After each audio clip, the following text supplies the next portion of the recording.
You are listening to Däs Bündesliga Show here on the Lock Betting Podcast. You can follow the Lock Betting Podcast on Twitter at lockbetting.com. That's at lockbetting.com. Now, I spoke on the Soccer Gambling Podcast on the Scommessa Italia show about the EPL being cancelled this weekend. All other European leagues are going ahead. And I said I had an opinion on that I didn't want to really share on the Soccer Gambling Podcast just because it's not my podcast. But here I can speak a little bit more freely. And essentially, I'm not in agreement with it whatsoever. I don't think games should be cancelled for this in the modern day. I think the protocol that was written up was done a long time ago. And it isn't really the correct way to do things here in 2022. That's my key opinion. I think a lot of people are opposed to the monarchy now.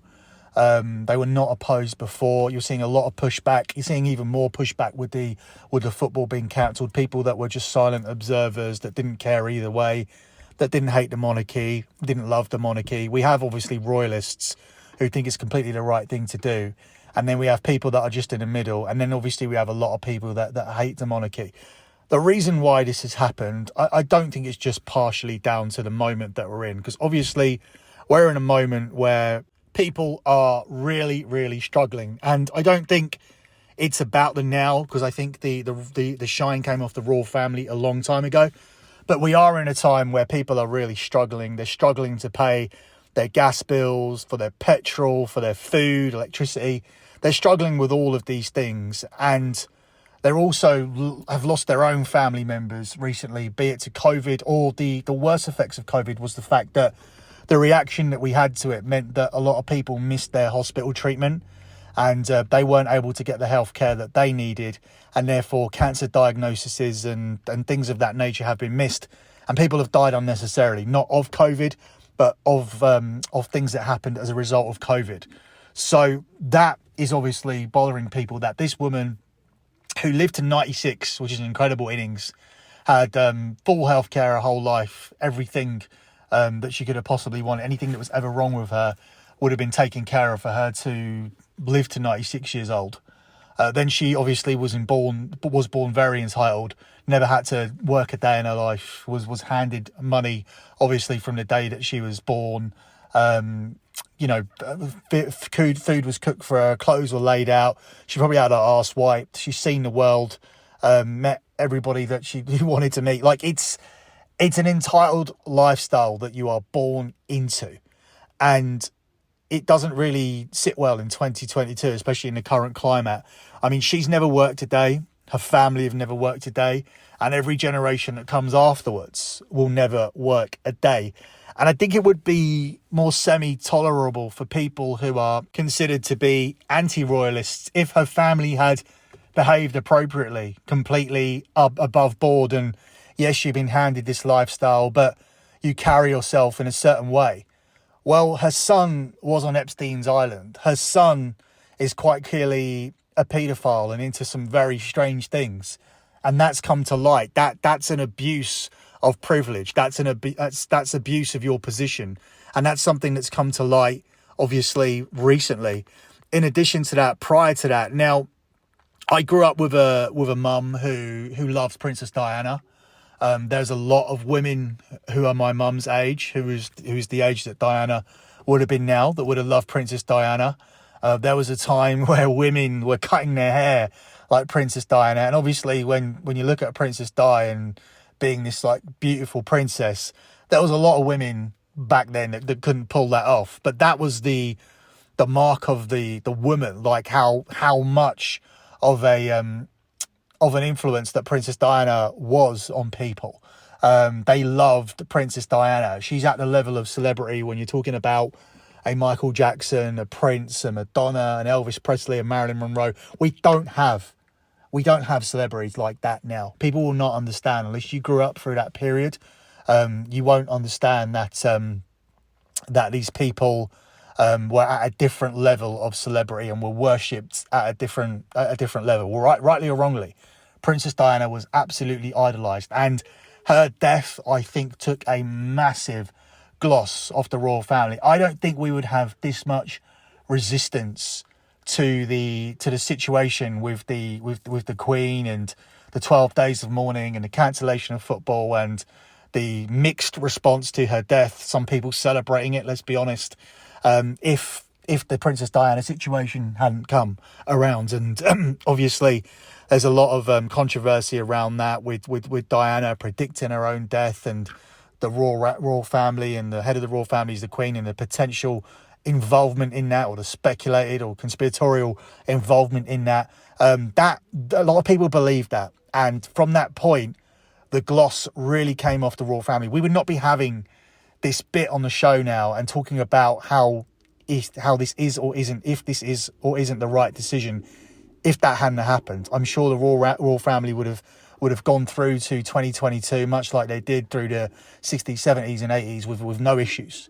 But that was a game changer, and it's a game changer for a lot of people because, as I said, I'm from a mother who idolised her. There would be millions and millions and millions of women the same age who thought the same way.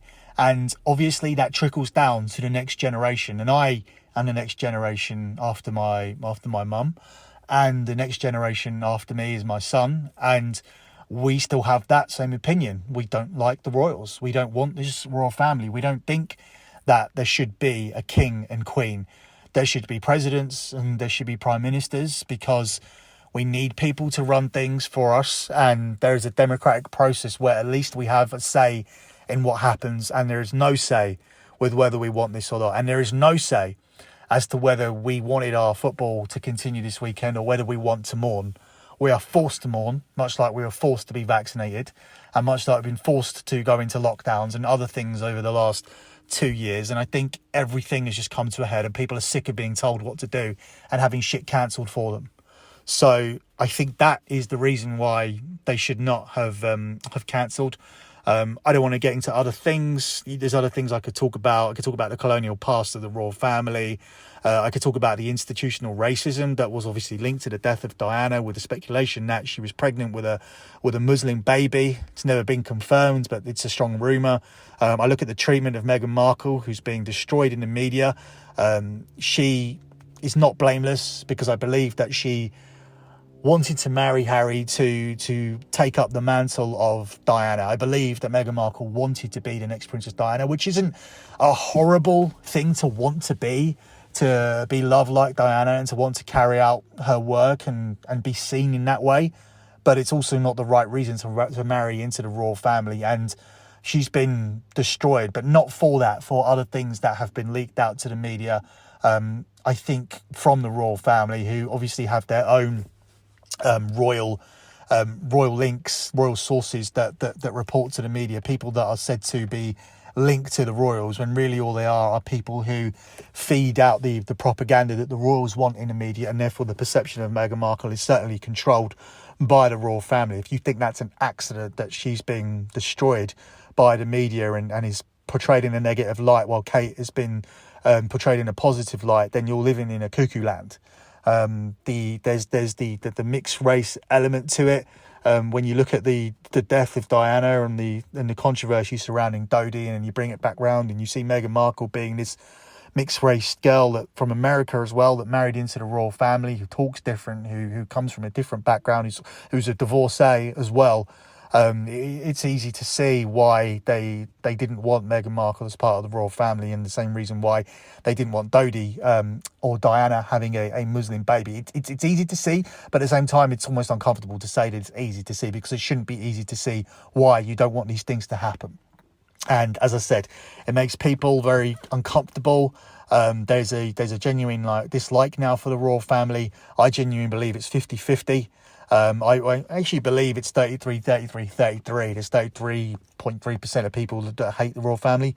There's 33.3% of people that like the royal family. There's 33.3% of people that don't give a fuck.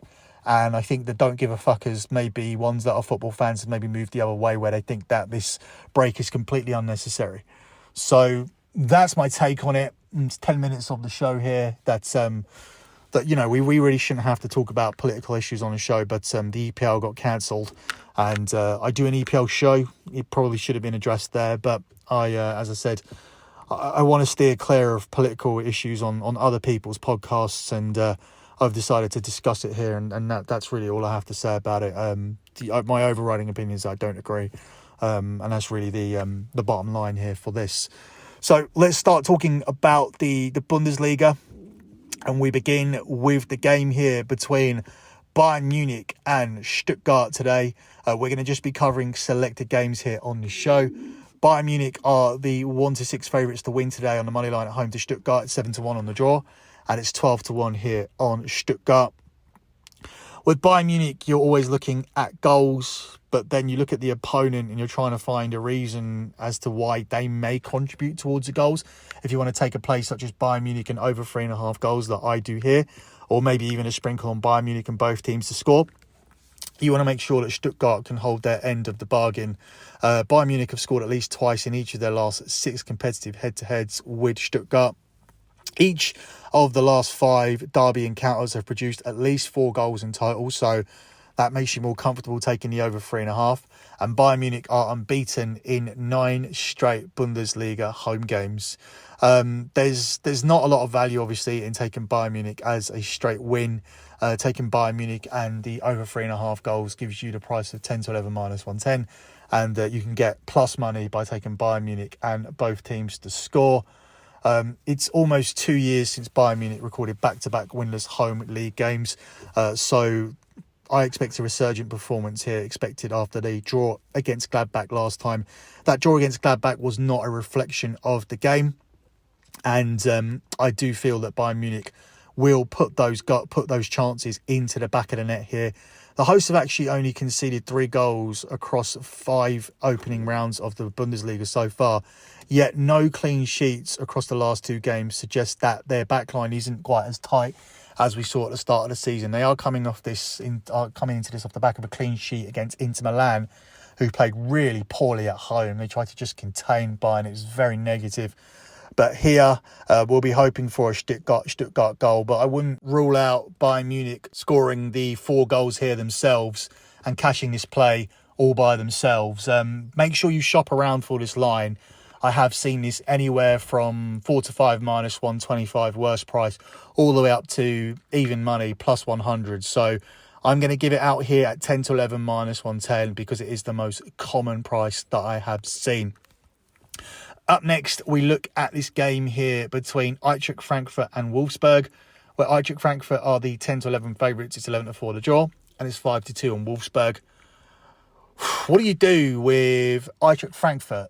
They scored 8 goals in their previous 2 games going into their Champions League encounter, and then they end up getting smashed at home by Sporting Lisbon. So it makes it very difficult to handicap their games. I think obviously the easiest thing to do is just to go for the both teams to score. But the bookies are obviously aware of what's obvious. This team don't defend well. They do concede goals, but they also score goals. And therefore, when you give out a selection like that, you are looking at laying a lot of juice. The data does support goals in this game. It always supports goals in Frankfurt games. The last 10 head-to-heads, 8 of them have seen both teams score, with Frankfurt not keeping a clean sheet in 20 games against Wolfsburg. As for the runs coming into this, there isn't really anything significant other than the fact that Wolfsburg have no wins in their last 5. But when you're looking at the data for this head-to-head, you have to really go with the goals. As I said, though, it is juiced. If you're looking at just both teams to score, you will have to take the price of 4-7. But if you take both teams to score and tack on the over 2.5 goals, you then get plus money on the selection. You can get even money plus 100. I think the books would be more concerned about Wolfsburg making a contribution to the scoring here in this game. But as I said, what's really interesting is that Frankfurt have not kept a clean sheet against Wolfsburg in 20 games.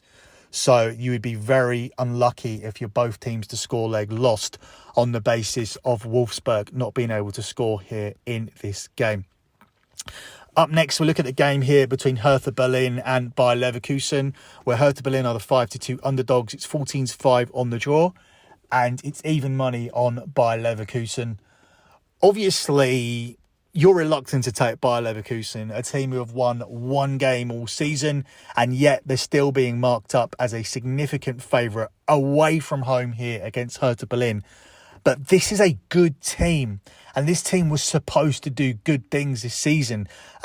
It was surprising even to me to see them lose in the Champions League against Club Brugge. And I say even to me because I said Club Brugge would be difficult. I obviously expected a lot more goals in that game, but Club Brugge were difficult last season. But I still thought Leverkusen would come away from something. This team are just finding it really difficult at the moment to get themselves in the win column. And I feel that has to change at some point.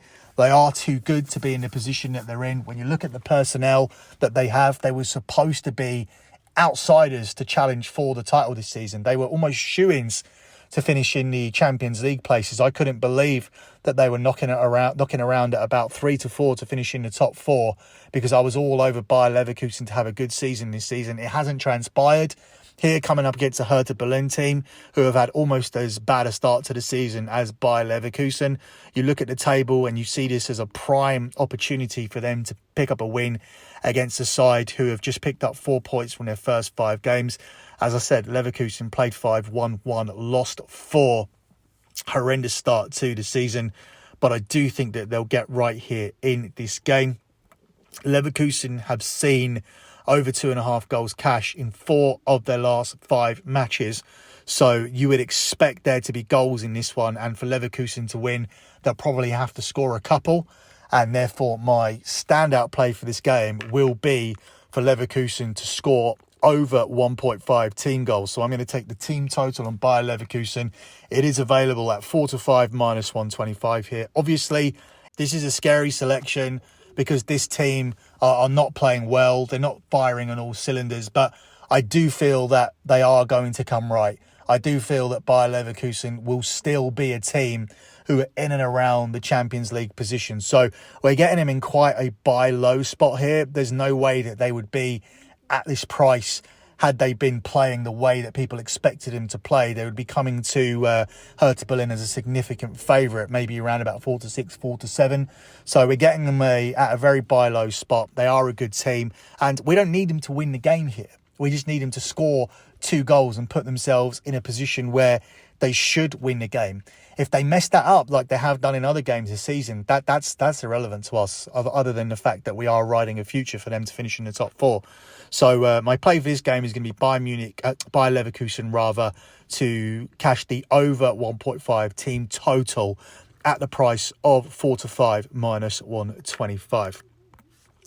Up next, we look at what is the game of the week, undoubtedly here in Germany, where RB Leipzig are hosting Borussia Dortmund.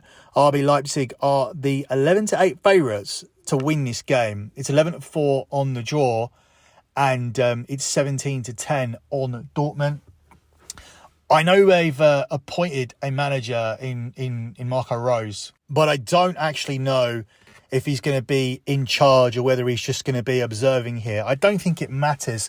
I don't think 2 days or a day and a half is enough to put your stamp on this team. Obviously, there may be a new manager bounce, and these players are good enough to just immediately react to the old manager coming in, have a few tactical adjustments, and suddenly be a very good team. They did win a trophy last season, so therefore they will be a threat here in this game. Therefore, I would steer away from picking a winner. I do lean towards Borussia Dortmund getting another win here. Borussia Dortmund have won 6 of their last 7 matches. 6 of their last 7 Bundesliga games, sorry. But I would just go with the goals. 5 of the last 6 competitive head-to-head between the two teams have produced at least 3 goals.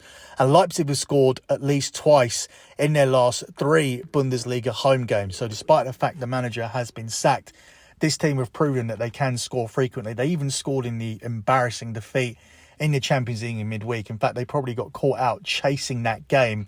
So I'm going to look for both teams to score here in this game and for it to go over 2.5 goals. This selection is available here at the price of 10 to 13. and therefore that's what I'm going to go with here for this one.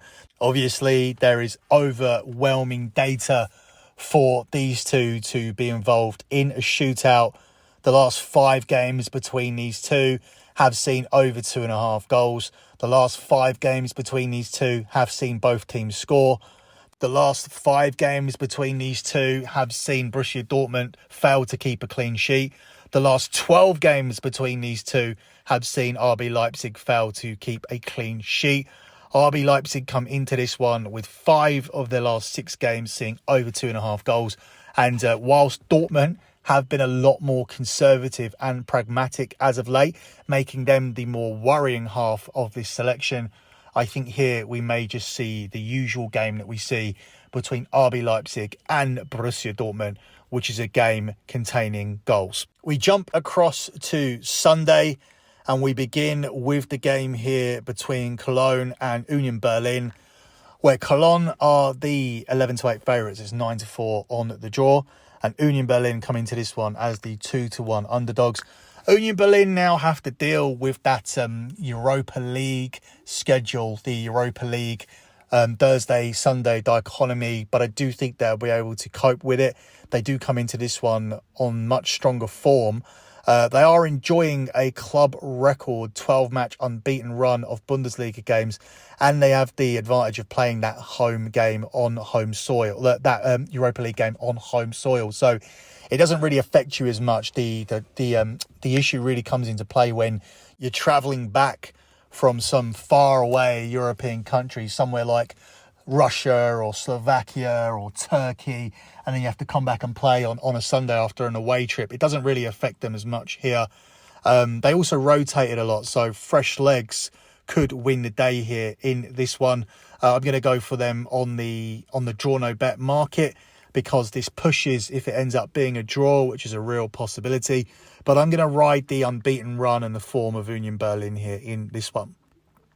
Final game here is between Freiburg and Borussia Mönchengladbach, where Freiburg are the even money favourites. It's 13-5 on the draw, and it's 5-2 here on Borussia Mönchengladbach. Freiburg had a more positive result than Union Berlin in the Europa League in midweek. They are having a very, very strong season. They were surprise leaders at the start of the season. For this game, I'm not going to take Freiburg just because I feel that at some point there will be some regression and I don't want to be on the receiving end of it. So the simple selection here would be to take both teams to score. Gladbach are on a run of 4 draws in a row where they've also seen both teams scoring. So it could be worth sprinkling on the draw here, but I think both teams to score is obviously the safer selection. It's available here at 4-6 minus 150 here on this one. Closing out with a lock on the show. There were technical difficulties with the Bundesliga show last weekend, and I said at some point we would respond with a double lock. I did not think it would come this soon, but there are 2 plays that I really like here. The most obvious one would be to take the over 2.5 goals and the both teams to score in the RB Leipzig Dortmund game. We previously ran through the overwhelming data for this to be a high scoring game with over 2.5 goals and both teams to score cashing. I'm not put off by the fact that Dortmund have been involved in some low scoring games as of late. I've grinded out some 1-0 wins. I think this will be the usual Leipzig Dortmund game here where both teams are looking for the win. And again, the data tells you that this play will cash. More than 2.5 goals have been scored in each of the last 5 between these two, with both teams to score also cashing. So we're looking for 6 out of 6. Dortmund have no clean sheet in the last 5 against Leipzig, and Leipzig have no clean sheet in the last 12 against Borussia Dortmund. And if you want something that points towards recency, over 2.5 goals have been scored in 5 of the last 6 matches involving Leipzig. Your second lock is a gut handicap play, and we are going to take the Bayer Leverkusen team total. Yes, they're in poor form. Yes, they look out of sync, But they also had a goal disallowed by VAR against Club Brugge, which was very, very controversial. They then had another goal ruled out about 2 minutes after that. They were the dominant team in that game. They've been a dominant team in a lot of games. They're a good side, and eventually they are going to win games and move up the table. So we're going to buy them at these buy low prices at the moment. I'm not confident enough to take them to win because their defence scares me, but I will take them to score 2 goals here. So Leverkusen over 1.5 team total is your second lock on this show. So that wraps up this edition of Däs Bündesliga Show. Don't forget to check out the lock betting feed for all the content we are posting at the moment. The AFC Futures Show is up. The NFC Futures Show is up. And NFL Week 1 is now up as well. So you don't want to miss out on these shows. We have a phenomenal record with NFL Futures. The NFL show is going to be posted up weekly now, so make sure you check out Week 1. In addition to that, over on the Sports Gambling Podcast Network, you will be getting an edition of the fight show for tonight's UFC card. The fact that they have only just confirmed what the card actually is because of the controversy we had with Chimaev made it very difficult to obviously do that card last night. But this afternoon, I will be doing a podcast for that card, and it will be available over at the Sports Gambling Podcast Network. That's it for me. Good luck with all of your bets as always, guys, and thanks for listening.